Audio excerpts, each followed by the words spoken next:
اور اسلام کا طریقہ یہ ہے کہ اسلام عدل کی تعلیم دیتا ہے۔ اسلام اس بات کی تعلیم دیتا ہے کہ بیلنس رکھو آپ ہر چیز میں۔ تو یہ بیلنس رکھنے کی جو بات انگلش میں جیسے بیلنس کہتے ہیں، وہی تقریباً سمجھ جائیے کہ یہ میانہ روی اختیار کرنا۔ ایک اور بات جو ہے نصیحت کرتے ہوئے کہا کہ گناہوں سے بچنا، اور جو تمہارے اپنے متعلقین ہیں، ملنے جلنے والے ہوں، چاہے رشتہ دار ہوں، ان کو بھی گناہوں سے بچانا۔ ان کو بھی گناہوں سے خود اپنے آپ کو بچانا، اور اپنے لوگوں کو بھی گناہوں سے بچانا۔ اپنے لوگوں کو گناہوں سے بچانے کا ایک بہتر طریقہ یہ ہوتا ہے کہ آپ ان کے سامنے ایک بہتر اگزامپل سیٹ کریں، بہترین اسوہ اور نمونہ پیش کریں، اور خود اپنے آپ کو ایک ماڈل کے طور پر پیش کریں۔ تو قرآن میں بھی اس سب تعلیمات دی گئی ہیں۔ اس کے بعد اس نے کہا، جو لکھا تھا اس میں یہ بات لکھی تھی کہ ہر کام میں اللہ پر بھروسہ کرنا، جسے ہم توکل علی اللہ کہتے ہیں عربی میں۔ تو یہ نصیحت بھی کی کہ اللہ پر توکل کرنا، اللہ پر بھروسہ کرو گے تو تمہارا اقبال بلند رہے گا اور تمہیں کامیابی ملتی رہے گی۔ ایک اور نصیحت جس کا تعلق سیاست کے میدان سے ہے، وہ یہ ہے کہ کسی عہدے دار پر، یعنی جس کو آپ نے کوئی عہدہ دیا ہے، کوئی منصب دی ہے، کوئی رسپانسبلٹی جسے کہتے ہیں آج کی زبان میں، آپ نے اس کے حوالے کی ہے، تو جب تک اگر اس پر کوئی الزام لگایا گیا تو صرف الزام لگانے کی وجہ سے اس کو عہدے سے الگ مت کرنا، بلکہ اس کو باقی رکھنا۔ اگر واقعی الزام ثابت ہو جاتا ہے، اس کی غلطی ثابت ہو جاتی ہے، تب جا کر کے اس کو آپ عہدے سے فارغ کرو، الگ بات ہے۔ نہیں تو لوگ کیا ہے، ابھی ایسا اتنا عام ہو گیا کہ ہر کسی پر الزام لگاتے رہتے ہیں۔ تو لوگوں کے الزامات کی وجہ سے آپ اگر ایسے ہی نکالتے گئے اپنے لوگوں کو، تو اچھے لوگوں سے دنیا خالی ہو جائے گی، اور حکومت میں پھر اچھے لوگ نہیں رہ جائیں گے۔ ایک اور جو ہے نصیحت کی، کہا کہ شیطان کو کبھی اپنے اوپر سوار نہ ہونے دینا۔ اس کا خیال رہے کہ شیطان کوشش کرتا ہے کہ بندوں کے اوپر آ کر کے اللہ کے بندوں کو اپنے پنجے میں، اپنے جو ہے پنجے گاڑ دے ان کے اوپر، اور ان پر اپنا تسلط اور اپنا غلبہ، یعنی جو ہے ان پر پورے طریقے سے حاوی ہو جائے۔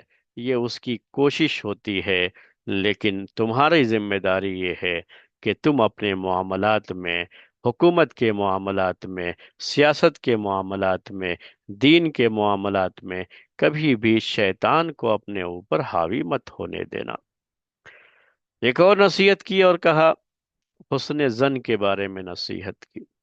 کہا کہ لوگوں سے حسن زن رکھنا۔ حسن زن کا مطلب یہ ہوتا ہے کہ اچھا گمان کرنا، کسی کے بارے میں اچھا سوچنا۔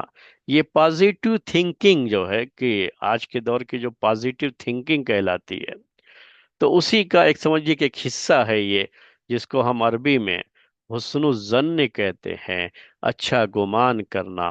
اللہ کے رسول صلی اللہ علیہ وسلم نے بھی اس کی تعلیم دی ہے، اور حدیثوں میں باقاعدہ اس کی وضاحت آئی ہوئی ہے کہ ہمیں حسن ظن رکھنا چاہیے۔ اور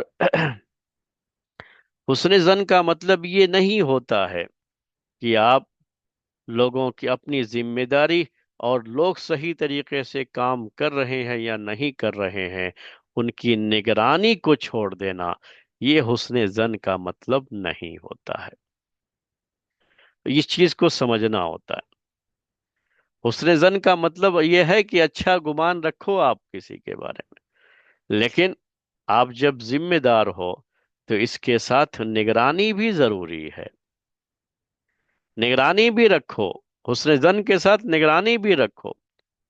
ہمیں تعلیم دی گئی ہے حسن ظن کی، لیکن ساتھ میں جگہ جگہ ہم سے یہ بات کہی گئی ہے، قرآن میں، حدیث میں، کہ اللہ تمہارے اوپر نگراں ہے۔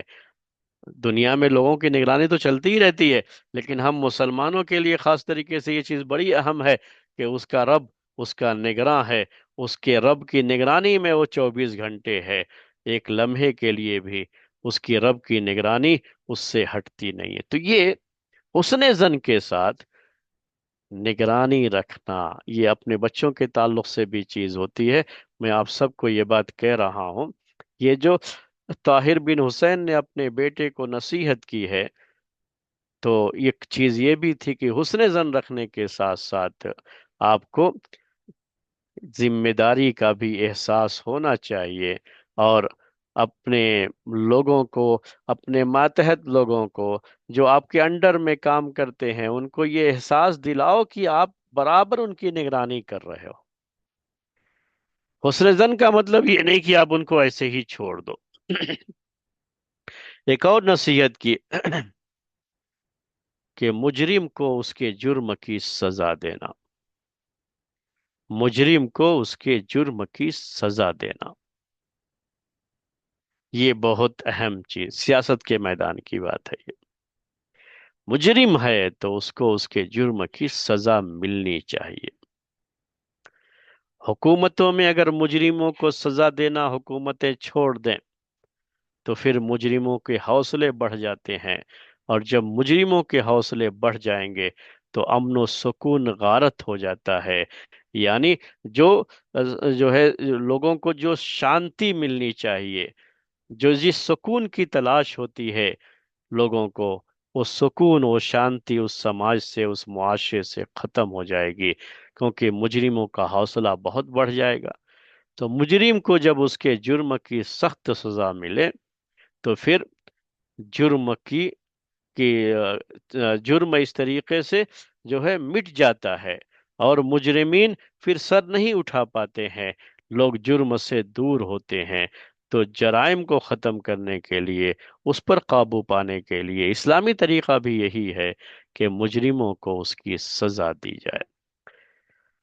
مجرم کو معاف کر دینا، یہ انڈیویجول جو ہوتا ہے وہ الگ مسئلہ، یہ سیاسی بات ہو رہی ہے۔ اسلام میں یہی ہے کہ آپ نے چور کو پکڑ لیا، چوری کر رہا تھا، آپ کے گھر میں آیا تھا، چوری کر رہا تھا، آپ نے پکڑ لیا، اس کو ایسے ہی چھوڑ دیا، معاف کر کے جو ہے وہ کوئی مسئلہ نہیں، انڈیویجول معاملہ ہوا۔ لیکن اگر آپ یہ معاملہ پولیس کے پاس لے کر کے گئے، حاکم وقت کے پاس لے کر کے گئے، یا جو کورٹ ہے اسلامی کورٹ، اسلامی جج، اس کے پاس آپ نے بھیج دیا اس کو، اور جا کر کے کہہ دیا کہ فلاں میرے گھر میں چوری کر رہا تھا، تو اب، یا چوری کیا ہے، یہ رپورٹ درج کرا دی، تو اب وہ مجرم ہے۔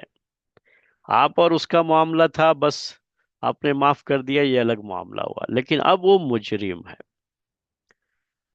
اب اس کو سزا ملنی چاہیے۔ اسلام میں یہ ہے کہ آپ جب پیش کر دیے اور اس کا جرم ثابت ہو گیا کہ چوری کیا ہے اس نے، تو اس کے بعد کسی کی کوئی سفارش نہیں، کوئی چیز نہیں، سزا ہاتھ کاٹنا ہے تو ہاتھ کاٹا جائے گا۔ یہ اسلامی دستور ہے اور یہ اسلامی شریعت ہے۔ مجرم کا جرم ثابت ہونے کے بعد پھر اس کے ساتھ کسی طرح کی کوئی رعایت نہیں، کوئی نرمی نہیں۔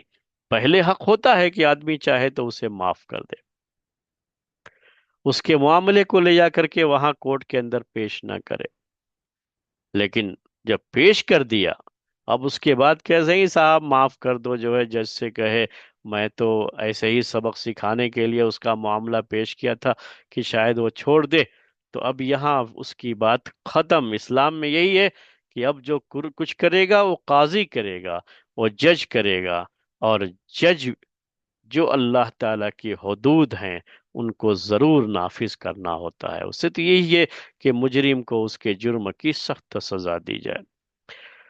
اس نے ایک جو ہے بات یہ بھی نصیحت کرتے ہوئے کہی کہ جب کسی سے بھی خیر کا وعدہ کرو تو اسے پورا کرو۔ وعدہ، وعدہ کیا ہے، وعدے کو پورا کرو، اسلامی تعلیمات ہی ہیں۔ ہم جو ہے برابر سنتے رہتے ہیں نا اس کے بارے میں کہ اگر وعدہ کر کے وعدہ پورا نہیں کیا تو یہ نفاق کی علامت اس کو قرار دیا گیا ہے۔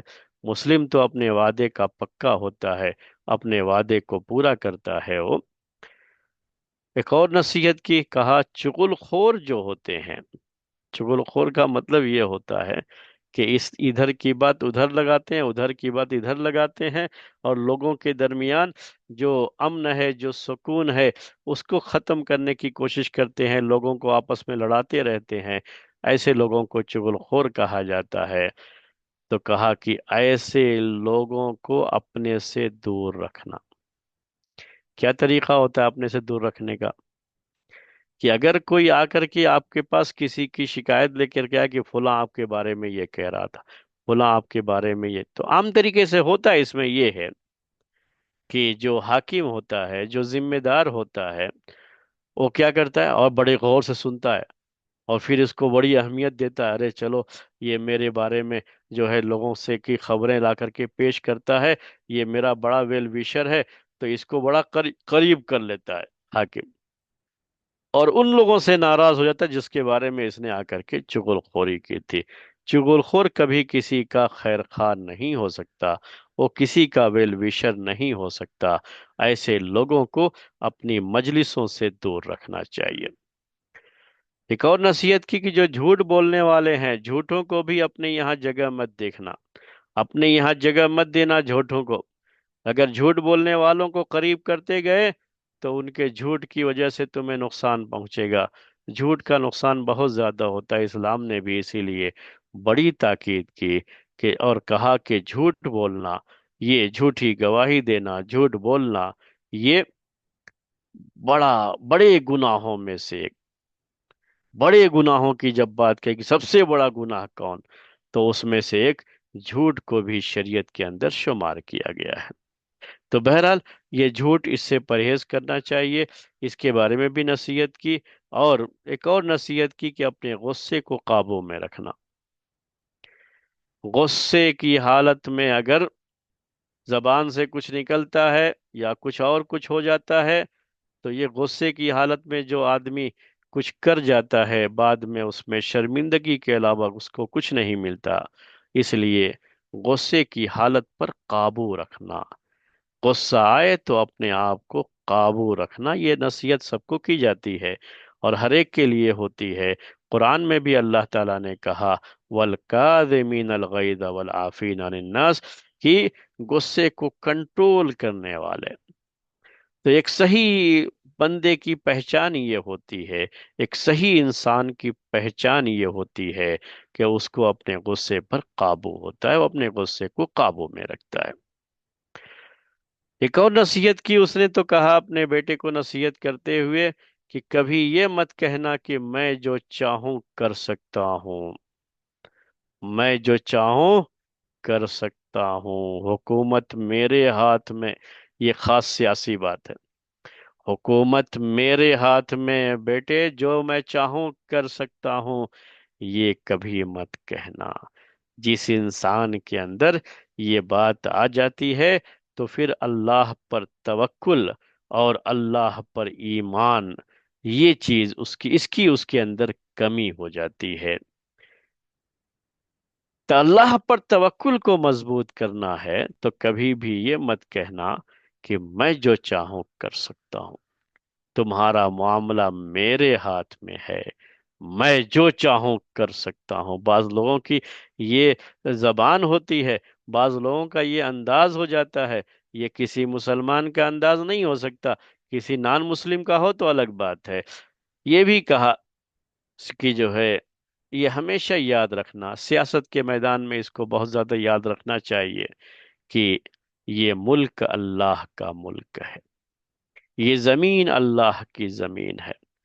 اگر یہ ملک اللہ نے ہمارے حوالے کیا ہے اور ہمیں یہاں کا حاکم بنایا ہے، تو ہمیں حاکم بنانے والا ہمارا رب ہے، ہمارا اللہ ہے۔ تو جس نے ہم کو دیا ہے وہ کبھی بھی ہم سے اس کو چھین بھی سکتا ہے۔ قرآن میں بھی اللہ تعالیٰ نے یہ بات ذکر کی ہے، اللہم مالک الملک۔ یہ جو نصیحت کی طاہر بن حسین نے، یہی بات قرآن میں بھی ہے کہ اللہم مالک الملک تؤتی الملک من تشاء وتعز من تشاء، تؤتی الملک من تشاء وتنزع الملک ممن تشاء، کہ اے اللہ تو ہی بادشاہت دینے والا، تو جس کو چاہتا ہے یہ بادشاہت دیتا ہے، اور جس سے چاہتا ہے حکومت کو چھین لیتا ہے۔ تو یہ نصیحت کی کہ ہمیشہ اس بات کو یاد رکھنا کہ یہ ملک اللہ کا ملک ہے، یہ تمہیں جو بادشاہت اور حکومت ملی ہے یہ اللہ تعالی کی طرف سے ملی ہوئی ہے۔ جب تک یہ ایمان مضبوط رہتا ہے انسان ظلم نہیں کرتا لوگوں پر۔ ایک اور نصیحت کی کہ روپیہ، ہمارے پاس جو دولت ہے، جو ثروت ہے، اگر ہم اس کو ایسے ہی بینکوں میں جمع کر دیں، آج کے لحاظ سے کہہ رہا ہوں، اس زمانے کے لحاظ سے کہا کہ اگر آپ اس کو تجوری میں جمع کر کے رکھو گے تو ظاہر سی بات ہے کہ اس سے کوئی بھلا ہونے والا نہیں ہے۔ وہاں جو ہے یہ بیکار وہاں پر خراب رہتے رہتے جو ہے وہ بیکار ہو جائے گا یہ۔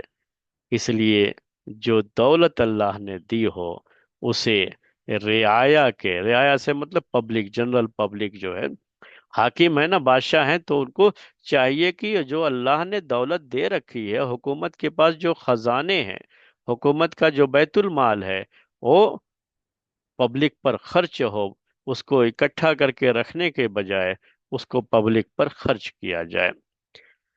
ایک اور نصیحت کی کہ غدار کو کبھی امان نہ دینا۔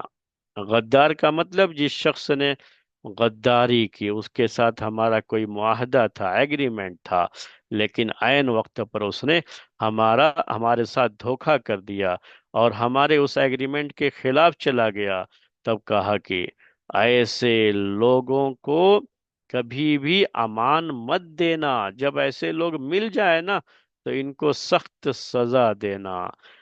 اگر تم سے کوئی مانگنے کے لیے کچھ آئے تو اس کے ساتھ سختی سے بات نہیں کرنا۔ اور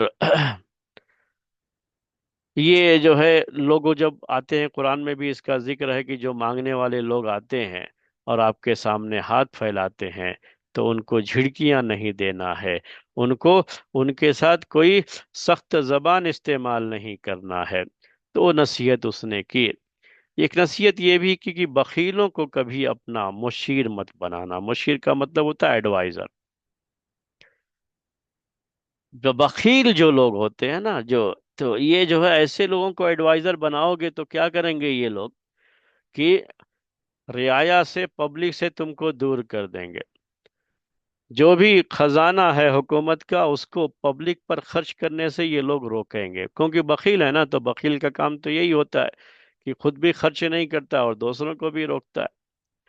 ایک اور نصیحت کی، کہا فوج کے جو بھی معاملات ہوں اور ان کے جو بھی حساب کتاب ہوں ان کی پوری جانچ پڑتال کرتے رہنا چاہیے اور فوجیوں کی تنخواہ میں اضافہ کرتے رہنا چاہیے۔ ابھی تو خیر ایک سسٹم ہی ہو گیا کہ آپ کو انکریمنٹ ملتا ہے ہر سال اور ہر جگہ پر یہ چیز رکھ دی گئی ہے، لیکن اس زمانے میں طاہر بن حسین نے یہ نصیحت خاص طریقے سے فوجیوں کے بارے میں کی تھی۔ میں نے کبھی آپ کو بتایا تھا کہ حکومت کے مضبوط ہونے کے لیے تین اداروں کا مضبوط ہونا بہت ضروری ہوتا ہے۔ اس میں سے ایک جو فوجداری کا جو ہے محکمہ ہوتا ہے، یعنی فوج کا جو ڈپارٹمنٹ ہوتا ہے اس کو بڑا مضبوط ہونا چاہیے، اور اس مضبوطی کے لیے یہ ضروری ہے کہ جو آپ کے پاس فوجی ہیں ان کو حکومت کے ساتھ اطمینان ہونا چاہیے، اور اس اطمینان کے لیے یہ ضروری ہے کہ آپ برابر ان کی جو تنخواہ ہے، ان کی جو سیلری ہے اس کو بڑھاتے رہیں، ان کی ضرورتوں کا خیال کرتے رہیں۔ ایک اور وہ نصیحت کی کہ جب تمہیں کہیں کسی کام کے لیے کسی کو بھیجنا ہے، کسی علاقے کی کوئی ذمہ داری دینی ہے، کسی کام کی کوئی ذمہ داری دینی ہے، تو ایسے لوگوں کو افسر مقرر کرنا جو تجربہ کار ہوں، علم والے ہوں، سمجھدار ہوں، اور صرف اپنی رشتہ داری یا اپنے علاقے کا ہونے کے لحاظ سے اس طرح کی چیزیں نہ کریں، بلکہ میرٹ بیس پر کسی کو افسر مقرر کریں۔ یہ نصیحت بھی اس نے کی تھی۔ یہ بھی نصیحت کی کہ ہر ضلع میں، ہر ڈسٹرکٹ میں تمہارا کوئی نہ کوئی مخبر ہونا چاہیے جو تمہیں وہاں کے حالات کا جو ہے علم دے سکے اور صحیح طریقے سے وہاں کی خبر تمہارے سامنے پہنچا سکے۔ یہ تو خیر حکومتیں کرتی ہیں، کہ ان کے جو ہے جگہ جگہ ان کے اپنے مخبر ہوتے، یعنی ایسے لوگ ہوتے ہیں جن کو متعین کیا گیا ہوتا ہے کہ وہ وہاں پر حکومت کے خلاف کوئی بھی سرگرمی ہو تو اس کے بارے میں حکومت کو باخبر کرتے رہیں۔ تو یہ کام تو حکومتیں بہت زیادہ پیسے خرچ کر کے کیا کرتی ہیں۔ تو یہ بھی جو ہے بہرحال یہ بہت ضروری ہے۔ میں نے پہلے بھی شاید آپ کو بتایا ہے کہ یہ جو تجسس کا جاسوسی کا نظام ہوتا ہے، جس حکومت میں یہ نظام جتنا مضبوط ہوتا ہے، حکومت اتنی ہی مضبوط مانی جاتی ہے، پائیدار مانی جاتی ہے۔ یہ بھی ایک نصیحت کی کہ ہر کام میں اللہ سے استخارہ کرنا۔ جب بھی کسی کام کا ارادہ کرو اور کچھ کرنے کے لیے قدم آگے بڑھانے کا ارادہ کرو تو پہلے اللہ سے استخارہ کر لو۔ استخارے کی تو اہمیت آپ سمجھتے ہی ہیں، یہ تو حدیث میں بھی اس کو بڑی اہمیت دی گئی اور بڑی اہمیت سے اس کو بیان بھی کیا گیا ہے، اور یہ بھی کہا کہ آج کا کام کل پر مت ٹالو۔ یہ نصیحت تو بچوں کو ہمیشہ کی جاتی رہتی ہے کہ آپ کا جو کام ہے اسے فوری طور پر وہ کام کرو۔ کہ جو ہمارے یہاں ہندی میں ایک چیز بڑی مشہور ہے، وہ جو ہے شاید آپ لوگ بھی سنے ہوں، میں اس کو یاد دلا دوں۔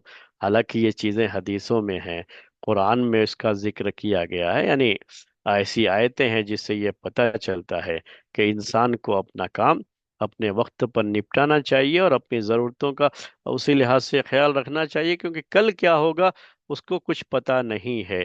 تو اس طرح اس معنی کی تو بہت سی باتیں قرآن و حدیث میں ہیں، لیکن ہندی میں ایک چیز بہت مشہور ہے کہ کال کرے سو آج کر، آج کرے سو اب، کال کرے سو آج کر، آج کرے سو اب۔ تو آپ جو ہے آج کے کام کو کل پر مت ٹالو، کل جو کرنا نہیں وہ آج ہی کریں گے، اور آج میں بھی میں ابھی صبح کا ٹائم ہے تو نہیں، میں دوپہر بات کروں گا، شام کو کر لوں گا، یہ جو کر لوں گا بعد میں کروں گا، یہ عادت انتہائی جو ہے خراب عادت ہے۔ یہ کام کو ٹالنے کی عادت ہے، یہ انسان کو بہت زیادہ پریشان کرتی ہے، اور شیطان کے جو ہتھیار ہیں انسانوں کو برباد کرنے کے اور انسان کو صحیح راستے سے ہٹانے کے، ان میں سے ایک بڑا ہتھیار جو شیطان کے پاس ہے وہ یہی ہے کہ وہ آ کر کے دلوں میں وسوسے ڈالتا ہے، ابھی کیا جلدی ہے، کر لیں گے نا، ابھی تو اتنا ٹائم ہے نا، ابھی تھوڑی دیر کے بعد کر کے ابھی چلنے کے لیے تیار۔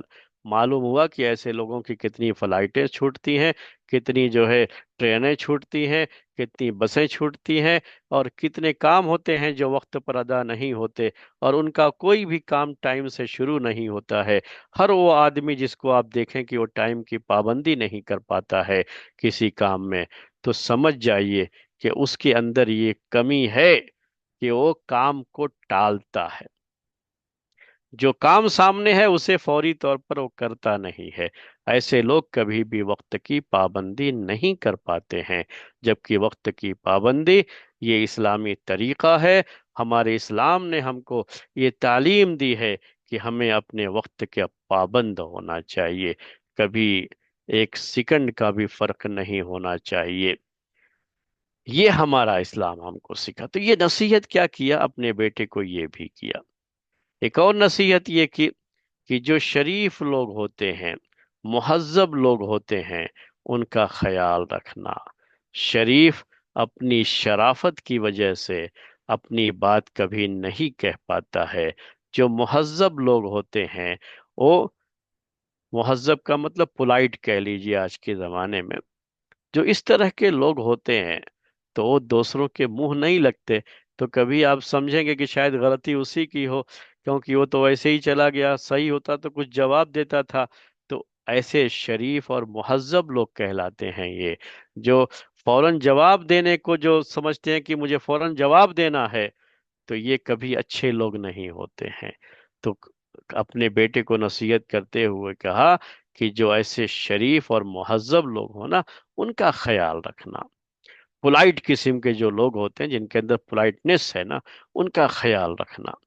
یہ بھی نصیحت کرتے ہوئے کہا کہ کمزوروں اور مظلوموں کے حالات کو معلوم کرتے رہنا۔